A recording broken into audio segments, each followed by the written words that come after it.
অভি আর ছুটিকে একসঙ্গে ওয়াশরুম থেকে বেরোতে দেখেই চমকে গেল সবাই। হ্যাঁ বন্ধুরা, এমনটাই দেখা যাবে। তাই সম্পূর্ণ জানতে ভিডিওটিতে লাইক দিয়ে চ্যানেলটি সাবস্ক্রাইব করে দেখতে থাকুন। গল্পের শুরুতে দেখা যাবে অভি ছুটিকে বলে, আপনি পারবেন না সবার সঙ্গে মিলেমিশে থাকতে, সবাইকে আপন করে নিতে? তখন ছুটি বলে, চেষ্টা করব। তারপরেই দেখা যাবে অভি বলে, নিন চেঞ্জ করে নিন।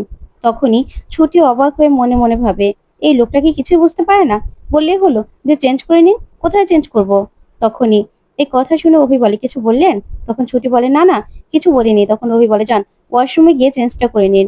তখনই ছুটি নিজের জামা কাপড় কোথায় রাখবে সে কথাগুলো ভাবতে থাকে আর বলে, শুনুন, আপনার পরিবারের সঙ্গে যেহেতু আমি মিলেমিশে থাকবো, তাহলে আপনাকে আমার সঙ্গে আর সাবিত্রীদির সঙ্গেও মিলেমিশে থাকতে হবে।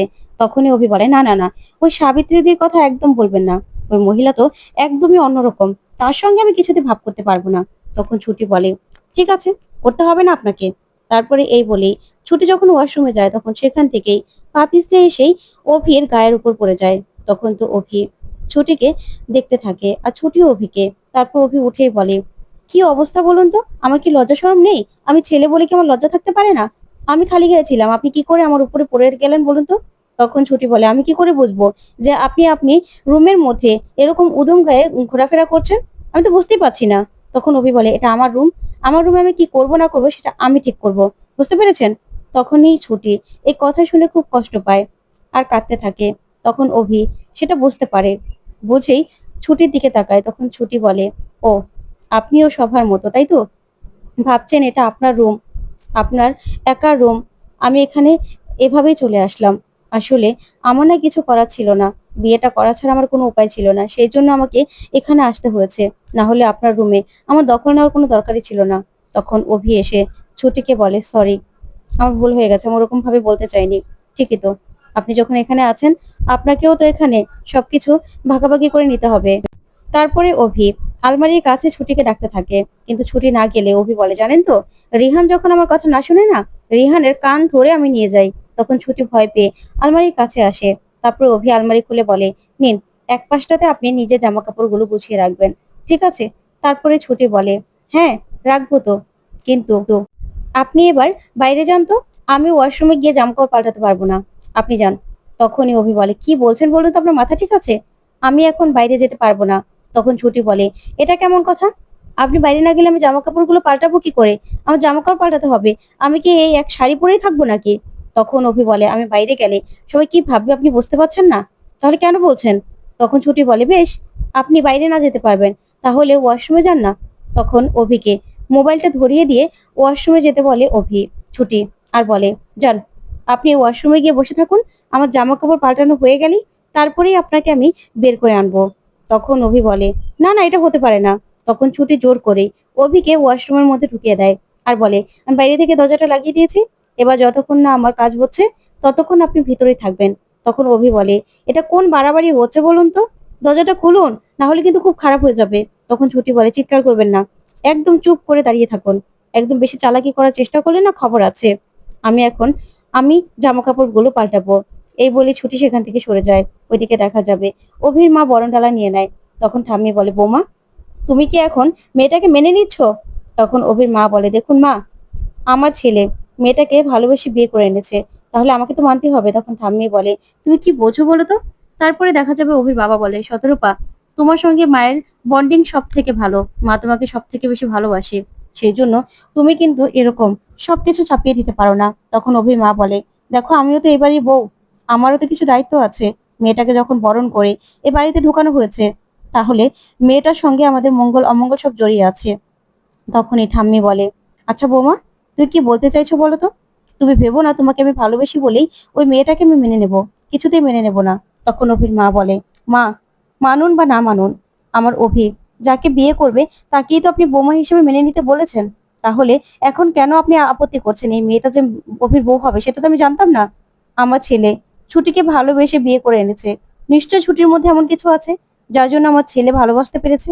তখন ইন্দ্র বলে, হ্যাঁ, ছুটি না ভীষণ ভালো মেয়ে আর ভীষণ সরল, তোমরা দেখো, তোমাদেরকেও কদিনের মধ্যে আপন করে নেবে, আমাকেও তো দাদা বলে প্রণাম করেছে। তখন ঈশা বলে, দাঁড়াও, তোমাকে কখন প্রণাম করলো? তুমি তো এখান থেকে চলে গিয়েছিলে তাই না? তখনই ইন্দ্র ফেসে যায়। তারপরে অভির বাবা বলে, কি মার খাবে আমার হাতে? তাহলে চুপ করে থাকো না হলে। তারপর অভির বাবা অভির মাকে বলে, দেখো মা যা বলছে মায়ের কথা শোনো। তখন অভির মা বলে, না, আমি তো এই বাড়িতে এসে যা যা আদর যত্ন যা সম্মান পেয়েছি, আমাকে তো তা ফিরিয়ে দিতে হবে। আমার ছেলের বউকে সেই সম্মানটা দিতে হবে।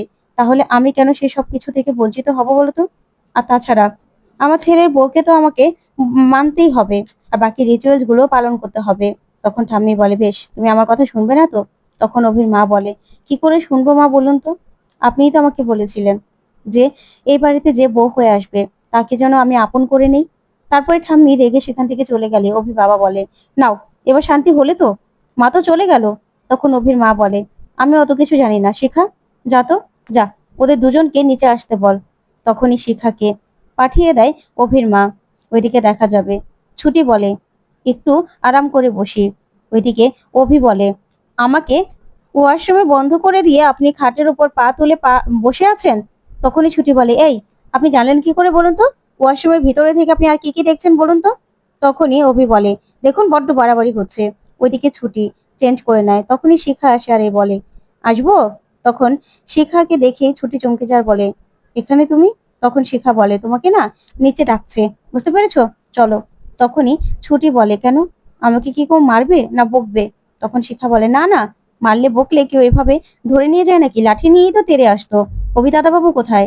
তখনই ছুটির মনে পড়ে যে ওনাকে তো ওয়াশরুমে বন্ধ করে দিয়েছি, কি হবে এবার? তখন ছুটি বলে, উনি তো এখানে নেই। ওইদিকে অভি বলে, শিখা এসেছে তাই তো? এবার দেখি আমাকে কি করে আটকে রাখে। তারপর ওয়াশরুম থেকে একটা শব্দ হয়। অভির ধাক্কায় কিছু একটা পড়ে যায়। তখন শিখা বলে, ওয়াশরুমে কি শব্দ হলো? কেউ তো আছে। তখনই ছুটি বলে, না না, মনে হচ্ছে ইঁদুর আছে। যা যা আছে না সবকিছু আমি তাড়িয়ে দেবো, তুমি চিন্তা করো না। তুমি নিচে যাও, আমরা দুজন আসছি। আমি ওকে না ফোন করে তারপরে ডেকে নিয়ে এসে তারপরে আমরা চলে আসছি। তুমি যাও, তোমাকে এত ভাবতে হবে না। তখন শিখাকে অনেক কষ্টে তাড়িয়ে দেয় ছুটি। তারপরে ছুটি বলে, বাঁচা বাঁচলাম। তারপরে সঙ্গে সঙ্গে ওয়াশরুমের দরজাটা খুলে দেয়। আর অভি বলে, বড্ড পাকা হয়েছেন তাই না? আপনার জন্য আজকে কি অবস্থা হতে যাচ্ছিল আপনি দেখলেন তো? তখন ছুটি বলে, হয়নি তো। তারপরে শিখা আবারও আসতেই অভি আর ছুটি ওয়াশরুমের ভিতরেই দরজা লক করে দেয়। তখনই দেখা যাবে রিহান, তারপরে ইন্দ্র সহ সবাই আসে। বলে, কি ব্যাপার, ঘরে তো কেউ নেই? তখন শিখা বলে, ম্যাজিক হচ্ছে নাকি? একটু আগে দেখলাম ওয়াশরুম থেকে শব্দ হচ্ছে, এখন আবার ঘরে কেউ নেই। আমার মনে হচ্ছে ওয়াশরুমের মধ্যে কোনো ঝামেলা আছে। ওইদিকে অভি ছুটিকে বলে, আপনার জন্য, এই সবকিছু আপনার জন্য হয়েছে। বড্ড পাকামো করেন আপনি। ওইদিকে দেখা যাবে ইন্দ্র আর রিহান নিজেদের মধ্যে কথা বলে আর বলে, নিশ্চয়ই ওয়াশরুমে গিয়ে রোমান্স করছে। হ্যাঁ, ভালোবাসা আছে তাহলে, ভালোবাসা আছে। তখন শিখা বলে, চুপ কর তো তোরা। তারপরে দেখা যাবে শিখা গিয়ে দরজা নক করে আর বলে, এটার মধ্যে কে আছো? দরজা খোলো। তখনই ছুটি অভিকে বলে, এবার এবার কি হবে বলুন তো? তখনই অভি ছুটিকে চেপে ধরে। তারপরেই দুজনের দিকে তাকিয়ে থাকে। তখন দেখা যাবে ছুটি বলে, এখন কি করব? এখান থেকে বেরোলেই তো তারা আবার কি মনে করবে বলুন তো? তখন অভি বলে, চুপ, একদম চুপ করে দাঁড়িয়ে থাকো, কোনো কথা বলবে না। ওইদিকে ইন্দ্র আর রিহান বলে, ওরা দুজন না ভিতরেই আছে। তারপরেই সোজাসুজি দরজাটা খুলে দেয় অভি। যা দেখে ইন্দ্র, রিহান, তারপরে ঈশা সবাই হাঁ করে অভি আর ছুটির দিকে তাকিয়ে থাকে। আর তখন ছুটিও লজ্জা পেয়ে যায়।